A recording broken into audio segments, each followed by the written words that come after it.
செய்யறாரு, சிவ ஒளின்னு ஒண்ணு இருக்குது. நீங்க என்னென்னமோ டார்ச் லைட் வச்சிருக்கீங்கல்ல, முருகன் கையில ஒரு டார்ச் இருக்கு. இந்த டார்ச்சோடைய லைட்டுக்கு பேர் சிவ ஒளி.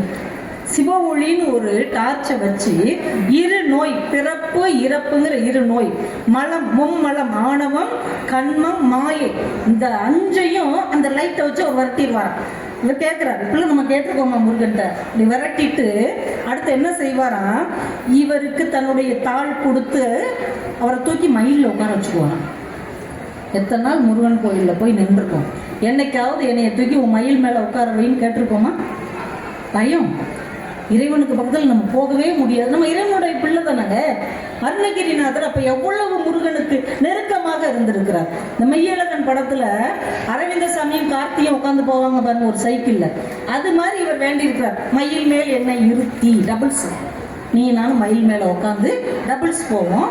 அதுலயும் முருகன் அடுத்து என்ன செய்வாராம், ஒளிர் இயல்வேல் அழித்து அந்த வேலை கையில வச்சுக்கோ அப்படின்னு சொல்லி கொடுத்து என்னைய மயில் மேல உட்கார வச்சு, நாம ரெண்டு பேரும் வேறு இல்ல ஒருத்தங்க அப்படிங்கிற ஒரு அருள் எனக்கு கொடுங்க. யாராவது வேண்டியிருக்கோமா? இது எப்ப வேண்ட முடியும்? இரு நோய் நமக்கு இருக்குங்கிறத முதல் உணரணும். பிறப்பு இறப்புங்கிற இந்த இரு நோய் எனக்கு இருக்கு, அதை முதல் என்கிட்ட இருந்து நீக்கு. இந்த மும்மலத்தையும் என்னிடமிருந்து எடுத்துக்கோ. இந்த ரெண்டும் நமக்கு ரொம்ப முக்கியம். இந்த இரு நோய் நீக்குகிறவன் இறைவன், அது அவன் பொறுப்பு. ஆனா மும்மலம் நீக்குவது யார் பொறுப்பு? ஆணவம், கண்மம், மாயை என்கின்ற இந்த மும்மலத்தையும் நீக்குகிற பொறுப்பு நம்ம கையில இறைவன் கொடுத்திருக்கிறான். ஆணவம் என்னன்னு நம்மளே சொல்லியாச்சு, நான் என்னோடது அப்படின்னு நினைக்கிற எல்லாமே ஆணவம். கண்மம் என்னது? முன் செய்த வினை, முன்னாடி இருக்கிற எல்லா ஜென்மங்கள்லயும் நாம செய்த வினை, இப்ப நம்ம மனம், மொழி, மெய்களால நாம செய்து கொண்டிருக்கிற வினை, நம்ம முன்னோர்கள் செஞ்ச வினை, இது எல்லாமே கண்மத்துல வரும்னு பெரியவங்க சொல்றாங்க. முன்னோர்கள் செஞ்சதெல்லாம் நமக்கு எதுக்கு வினை? தாத்தா சொத்து நம்மளுக்கு தானே, அடுத்தவங்க எடுத்துக்கிட்டா விடுவோமா? தாத்தா சொத்து நமக்கு தான். தாத்தாவுக்கு சக்கரை நோய் இருந்தா நமக்கு தான். சுகர் வந்தோடனே டாக்டர் கேட்கறல, உங்க ஹெரிட்டேஜ்ல இதெல்லாம் இருக்கா அப்படின்னு கேட்கிறாரு. ஏன்? காலகாலமா வரும். அப்ப அவங்க செஞ்ச வினையும் யாருக்கு வரும்? தாத்தா சேர்த்த சொத்து நமக்கு தான், தாத்தா சேர்த்து வச்ச நகை நமக்கு தான், தாத்தா செஞ்ச வினையும் நமக்கு தான். அப்ப முன்னோர் செய்த வினை, முன் பிறவிகளில் நாம செஞ்ச வினை, இப்ப பிறந்து எம்மட்டு வேணா சேர்த்து வச்சிருக்கோம். இவ்வளவும் நம்மளை போட்டு அழுத்திட்டு இருக்குல்ல, இதுதான் கண்மம். இது எப்படி நீக்கிறது? நான் பூசணிக்காய் கதை ஒன்று சொல்லி அது கொஞ்சம் வைரல் ஆச்சு. நீங்கள் கொஞ்சம் சோறுங்கிற மாதிரி இருக்கிறதுனால இந்த கதையை நான் சொல்கிறேன். இடையில இப்படிலாம் தான் நம்மளும் கொஞ்சம் உற்சாகமாக இருக்கும். இந்த முழு சோத்துல பூசணிக்காவை புதைச்ச மாதிரி அப்படின்னு ஒரு பழமொழி கேள்விப்பட்டிருக்கோம். இதுக்கு அர்த்தம் நம்ம என்ன நினச்சிக்கிட்டு இருக்கோம்? ஒரு பெரிய தப்பு செஞ்சு அதை மறைச்சிடறாங்க. சோத்துல முழு பூசணிக்காவை மறைச்சதுன்னா பெரிய தப்பு செஞ்சு யாருக்கும் தெரியாம அதை மறைச்சதுன்னு நம்ம நினைக்கிறோம். உண்மை அது கிடையாதான். நான் ஒரு புத்தகத்துல படிச்சேன். ஒரு பெரிய பணக்காரர் ஒன்று இருக்கிறார். ஒரு 4 தலைமுறைக்கு முன்னாடி பெரிய பணக்காரர். அவருடைய வீடு அப்படியே பெருசா இருக்கு, அரண்மனை மாதிரி. பக்கத்துல ஒரு விவசாயியுடைய குடிசை இருக்கு. அந்த விவசாயி என்ன பண்ணிருக்கிறார், ஒரு பூசணி கொடி அவர் கூரை மேல படர விட்டுருக்கிறார். பெரிய பூசணிக்காவை அது விளைஞ்சிருச்சு. இந்த பணக்காரருக்கு பூசணிக்காய் சாம்பார்னா ரொம்ப பிடிக்கும். பசி நேரம் பூசணிக்காய் சாம்பார்னோடனே ஆசை வருது. யாரும் எந்திரிச்சு போக கூடாது, முருகனையும் எந்திரிச்சு போக விடக்கூடாது. அவரை இங்கேயே உட்கார வச்சிருப்பாங்க. வெறுமனை கிடக்கிற சேர்ல அவர் தான் உட்கார்ந்துருக்காரு. சரியா? பூசணிக்காய் விளைஞ்சிருக்கு. பணக்காரருக்கு பூசணிக்காய் சாம்பார்னா பிடிக்கும். என்ன செய்யலாம்? இவரு கொடுப்பா அப்படின்னு அந்த பூசணிக்காவை வாங்கலாம், இல்ல காசு கொடுத்து வாங்கி சமைக்கலாம். யாருக்கும் தெரியாம நைட்டு 12:30 மணிக்கு அந்த பூசணிக்காவை பறிச்சுட்டு வந்து சாம்பார் வச்சு சாப்பிட்டாரு. ஒண்ணு ஞாபகம் வச்சுக்கோங்க, யாருக்கும் தெரியாதுன்னு நினைச்சு நம்ம ஒண்ணு செய்யறோம்ல, அது ஊருக்கே தெரிஞ்சு. நம்புறீங்களா? நான் உங்களுக்கு இப்பவுமே சொல்றேன், உங்க பக்கத்துல யார் உட்கார்ந்து இருந்தாலும் அவங்க காதுக்குள்ள எதையாவது ஒண்ணு சொல்லுங்க. சொல்லிட்டு இதை நான் யாருக்கும் சொல்லலை, உனக்கு மட்டும்தான் சொல்றேன், இது ரகசியம்னு சொல்லிருங்க. இந்த நிகழ்ச்சி முடியறதுக்குள்ள பின்னாடி உள்ள ஒருத்தவங்க உங்ககிட்ட வந்து அதே ரகசியத்தை சொல்லி யார்கிட்டையும் சொல்லாத அப்படின்னாங்க. யார்கிட்டையும் சொல்லாதன்னு சொல்லிட்டோம்னா அது ஊரறிஞ்ச ரகசியம் ஆயிரும். இப்ப இந்த பெரியவர் செஞ்சது எல்லாருக்கும் தெரிஞ்சிருச்சு. இப்ப இந்த ஊரே அவர் வீட்டை எப்படி அடையாளம் ஆக்கிட்டாங்கன்னா, பூசணிக்காய் திருநவங்க வீடு அப்படின்னு ஆக்கிட்டாங்க. ஏங்க அந்த டீச்சர் வீடு எங்க இருக்குது? டீச்சர் வீடு தானங்க. இந்த பூசணிக்காய் திருநார்லங்க, அவர் வீட்டுக்கு பின்னாடி இருக்கு. அந்த பிள்ளையார் கோயில், அந்த பிள்ளையார் கோயில் தானே இந்த பூசணிக்காய் திருநார்ல, அவர் வீட்டுக்கு 2 வீடு தள்ளி இப்படி திரும்பினீங்கன்னா பிள்ளையார் கோயில். இப்படி அடையாளமாவே ஆக்கிட்டாங்க, லேண்ட்மார்க் ஆயிடுச்சு. அப்புறம் அவர் காலம் முடிஞ்சு 2 3 4 தலைமுறை ஆயிடுச்சு. 4வது தலைமுறையில் இந்த பேரன் அமெரிக்காவில் படிச்சுட்டு வர்றான் அந்த ஊருக்கு. அப்பதான் வர்றான். வந்த உடனே ஊருக்காரங்க, வாப்பா பூசணிக்காய் தம்பி வந்திருக்கு, உட்கார வைங்க, டீ கொடுங்க. பூசணிக்காய் தம்பியா? இல்லைங்க, என் பேர் வேற, உங்க பரம்பரைக்கு இதான்ப்பா பேரு. மிரண்டான். கோயிலுக்கு சாமி கும்பிட போறான். பூசணிக்காய் தம்பி வந்துட்டு வழி விடுங்க அப்படின்னு இருக்காங்க. கண்ணு கலங்கிட்டாங்க. ஊர்ல ஐயா மாதிரி ஒரு பெரியவர்கிட்ட போய், ஐயா நாங்க எந்த தப்புமே செய்யல, 4 தலைமுறைக்கு முன்னாடி ஒருத்தர் ஒரு பூசணிக்காவை திருடி சாப்பிட்டுருக்காரு, எங்க பரம்பரையவே இந்த பூசணிக்காய் துரத்திக்கிட்டே வருதுங்க ஐயா, கனவுல கூட பூசணிக்காய் உருண்டு என் மேல வந்து உழுதுயா, இது வந்து என்னையா, நான் எப்படியா தப்பிக்கிறது, ரொம்ப சங்கடமா இருக்கு, என் பிள்ளையாவது இந்த அவசூல்ல இருந்து விடுபடணும். இந்த பெரியவர் சொன்னார், இப்போ நீ வசதியா இருக்கியாப்பா? அதை விட நல்ல வசதியா இருக்கீங்க, உழைச்சதாயா சம்பாதிச்சேன். சரி, ஒரு 10 20 பேருக்கு சாப்பாடு உன்னால போட முடியுமா? 50 பேருக்கு என்னால போட முடியும்.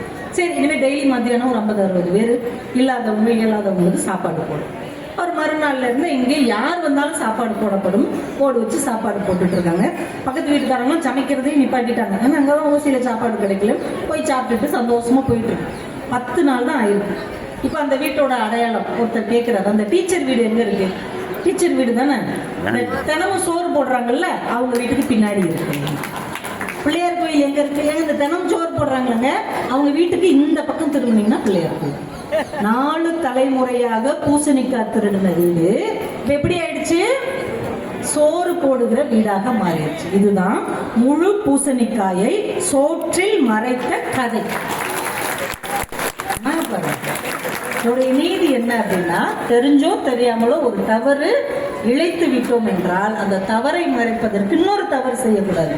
அதற்கு பதிலாக தவறை மறைக்க வேண்டும் என்றால் அதிகமான நன்மைகள் செய்ய வேண்டும். நம்ம நிறைய நன்மைகள் செய்ய செய்ய நம்ம என்னைக்கோ செஞ்ச தவறு அப்படியே மறைந்து போய்விடும்.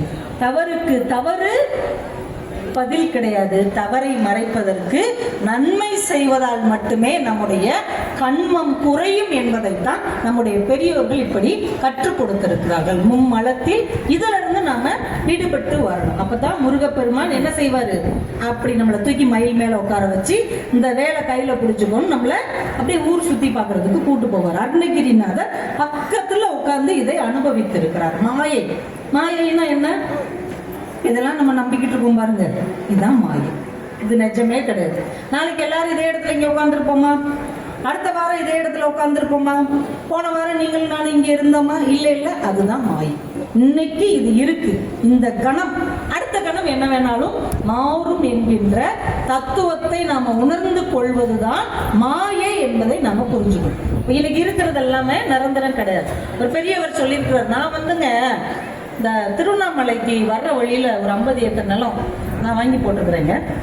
மெட்ராஸ்ல எங்க அந்த இப்போ ஒரு புது பஸ் ஸ்டாண்டு வந்துருக்குலங்க, அதுக்கு பின்னாடி ஒரு 8 ஏக்கர் நிலம் நான் வாங்கி போட்டிருக்கேங்க. ராஜபாளையம் பக்கத்துல கூட ஒரு 15 ஏக்கர் நிலம் சல்லுசா வந்துச்சு, வாங்கி போட்டேன். மதுரையில ஒரு 5 ஏக்கர், கோயம்புத்தூர்ல இந்த சிங்காநல்லூர், அதுக்கு பின்னாடி 8 ஏக்கர் நான் வாங்கி போட்டிருக்கேங்க. நிலம் நான் தான் வாங்கி போட்டிருக்கேன். இப்படியே சொல்லியிருக்காரு. நிலம் சொல்லியிருக்கு, இவங்க தாத்தாவை நான் வாங்கி போட்டிருக்கேன், இவங்க பாட்டனாரையும் நான் தான் வாங்கி போட்டிருக்கேன், இவங்க அப்பாவையும் நான் தான் வாங்கி போட்டிருக்கேன், இவரையும் நான் தான் வாங்கி போடுவேன். என்னமோ இவன் என்னையும் வாங்கி போட்ட மாதிரி வாங்கி போட்டிருக்கேன். எதையுமே எடுத்துட்டு போக முடியாது. பத்திரம் வேணா மாறும். அதனாலதான் அதுக்கு பேர் பத்திரம். அது மட்டும்தான் பத்திரமா இருக்கும். ஆனா அதுக்கு சொந்தமானவங்க பேர் மாறிட்டே இருக்கும். அப்ப நமக்கு எதுவும் சொந்தம் கிடையாது. நாம நிலத்தை வாங்கி வைத்திருக்கிறோம் என்று சொல்வதை போல அறியாமை உலகத்தில் எதுவுமே கிடையாது. கொஞ்ச நாளைக்கு அது நம்ம பேர்ல இருக்கும், அவ்வளவுதான்.